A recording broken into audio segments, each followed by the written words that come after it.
Hello there. What is going on, everybody? We've got huge X-Wing news and a new round of the giveaways also starting today. So if you're interested in winning a $25 Amazon gift card for an expansion of your choice, all you have to do is be a subscriber and leave a comment on this or one of my videos. Now that I got this out of the way, X-Wing epic battles, awesome. This is separate from the huge ships too. Two totally different things. I will be talking more about the huge ships later because that news also dropped today. This video just talking about epic battles because this is huge. It's multiplayer. It's formation flying and scenarios. This is amazing. I think this is what I've been waiting for X-Wing for a long time, and I hope this is also like the first step in more and more games getting stuff like this. So let's just dive into this thing. So we're getting some new cards. We're getting some really cool stuff here with this. Let's talk about Agent of the Empire, right? You're going to be able to remember the wing tool. They showed us the wing tool a while back, and it's where you're going to have all these different TIE fighters flying together. We're going to take a look at the wing tool specifically, but you're going to be able to have one ship be a wing leader, and you're going to be able to have other ships fly in formation with them, only setting the wing leader's dial and moving them, and then adjusting everybody else to fly in formation. This is going to speed up your games. This is going to allow multiplayer games to bring big forces against each other. I don't expect that this is going to find its way into just normal tournament play, though. I don't see you being able to use any of this stuff in tournament play, and I believe that's why the new wing, like the wing leader kind of upgrade symbol there is a different symbol as opposed to, so like I think that's specifically pointing out that it's only being used for these, for these multiplayer sessions, these multiplayer scenarios, this sort of extended gameplay, which is awesome, but you don't expect people to be using this in tournaments. Although I would be surprised, though, if they did turn around and say, oh, you can also do this in tournaments, because at the same time, while you would have like 6 ships all doing one maneuver, you'd be flying in formation. You also you wouldn't have the option of splitting them up. So we've got Agent of the Empire, for example. If you wanted to run a TIE Advanced or X1 or V1 with a bunch of TIE fighters, you can have them use this card, and this is also going to let those guys take shots for you. We've got a bunch of other ones. If we look at like the parent graphic here, they spoiled a bunch of stuff. Some really cool stuff in here that we're going to be talking about.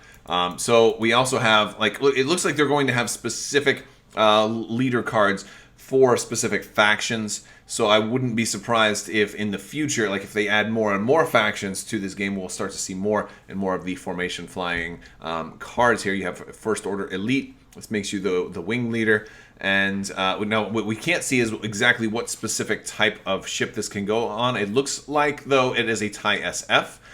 So you can fly TIE FO fighters and TIE SFs. And this is for a smaller formation where you can have your wingmates can be 2 or 3 of the TIE FOs. It looks like the veteran wing leader, while they're showing TIE interceptors here, it does kind of look like you're only able to do ships of the same type here, but this also is not a unique. So this may be kind of like the default. Like, I just want to fly a bunch of B-Wings together. I choose Veteran Wing Leader. We can't see all of this cards. We can't see if this one is faction specific. But also, and if you've got, it looks like you can also potentially do some things while you defend with the generic card as well. And if you're looking at maybe some potential, look at this. At first you kind of look at this and you think, oh, well, this kind of looks like maybe, Dreadnought Hunter. Looks like it's Dreadnought Hunter. I was thinking Poe going up against the Dreadnought in Episode 8, but this is clearly at the Battle of Endor. So it's showing an alternate paint scheme X-Wing going up, making a bombing run on a Star Destroyer. Does this mean the Star Destroyers are coming to X-Wing? Probably not. But this one the text is different too. Now you can only have 2 Dreadnought Hunters. They're limited there, but it deals with where you're dealing while you're performing some attacks, because that's pretty much the only thing you perform, right? Whereas most of them are while you defend. What we've seen so far, defend while you defend. So this one's while you're attacking. So that one's kind of cool. And Dreadnought Hunter would make sense that it sounds like it's something that's going to help you when you're attacking. We've got some cards that deal with how you set up your formation. So those look kind of cool. We're getting turrets too, which is so cool. Turrets. I love this. I have a couple of miniature turrets for the Death Star scenario, and it's kind of cool to see turrets actually come into more like official play rather than turrets being like homebrewed quite so much. So that is exciting, and this is also fun for FFG's their table. They have this X-wing table that they bring to conventions and stuff too. It'll be kind of cool to use this with those as well. You got a satellite card that they show off as well. Now this is the wing tool. This is kind of how you're going to be moving, and they actually are going to have a couple of different wing tools. They're going to have 2 of these, and they're also going to have some corner wing tools, some different styled wing tools as well that may kind of may have you doing slightly different things. So I can't wait to see those. But yes, so here, and they're showing, for example, Iden Versio flying with a bunch of Academy pilots.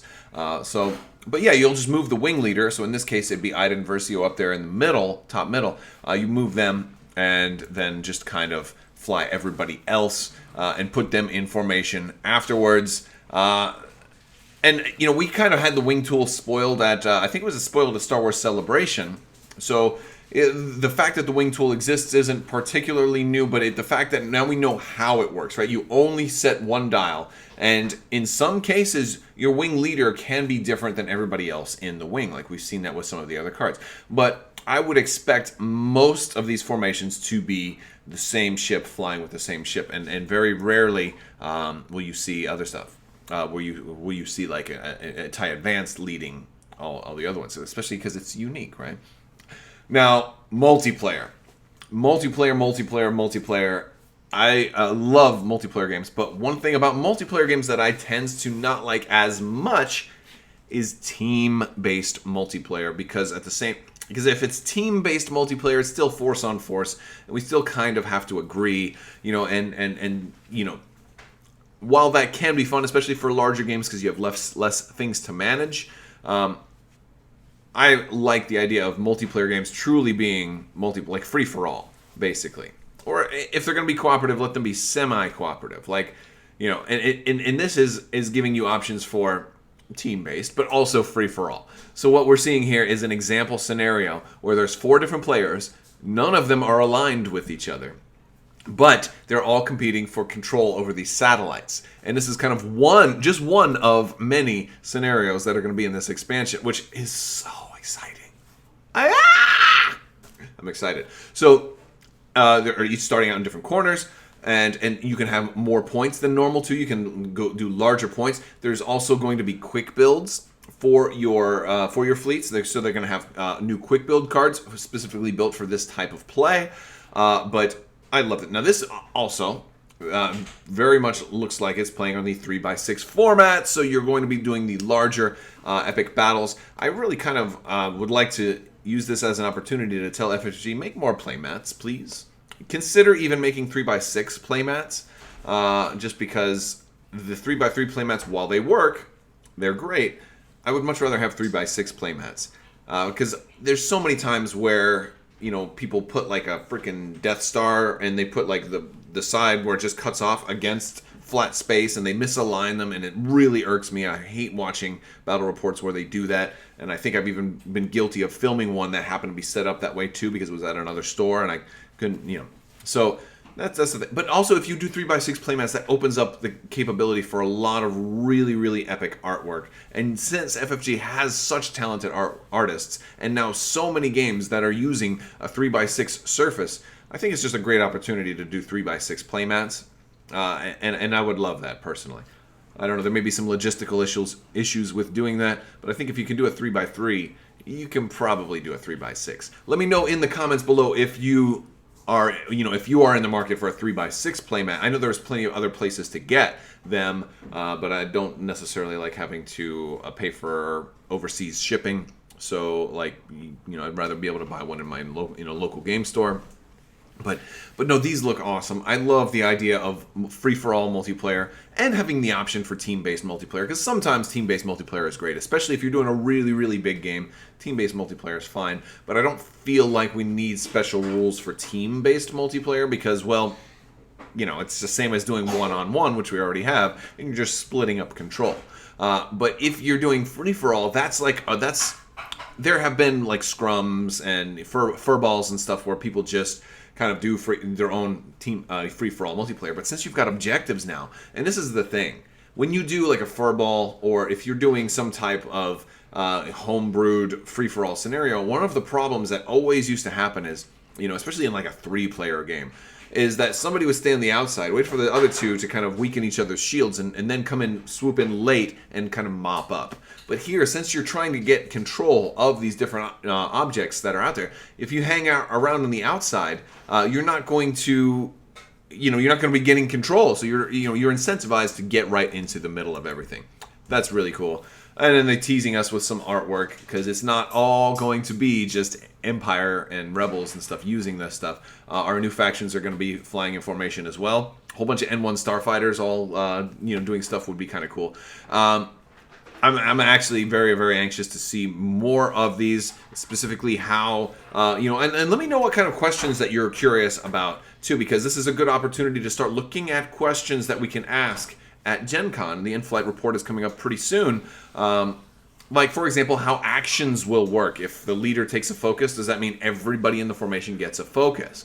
If the leader takes a target lock, does everybody have a target lock on there? And if so, does that make like a bomber formation extremely super deadly?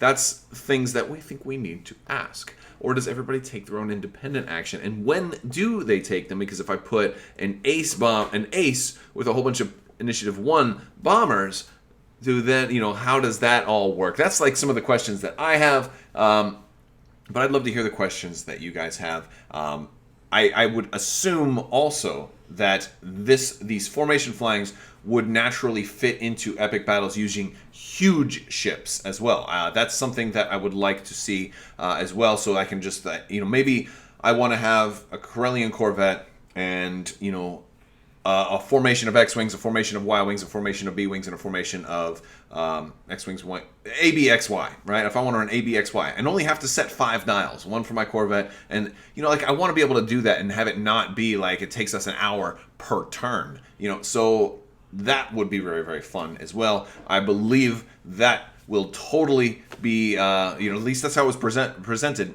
at Star Wars Celebration, that was going to be a possibility as well. So I'm very, very excited for all of this, but I want to hear what you guys think. Let me know in the comments below. I want to thank you guys so much for watching. I also want to thank my patrons on Patreon.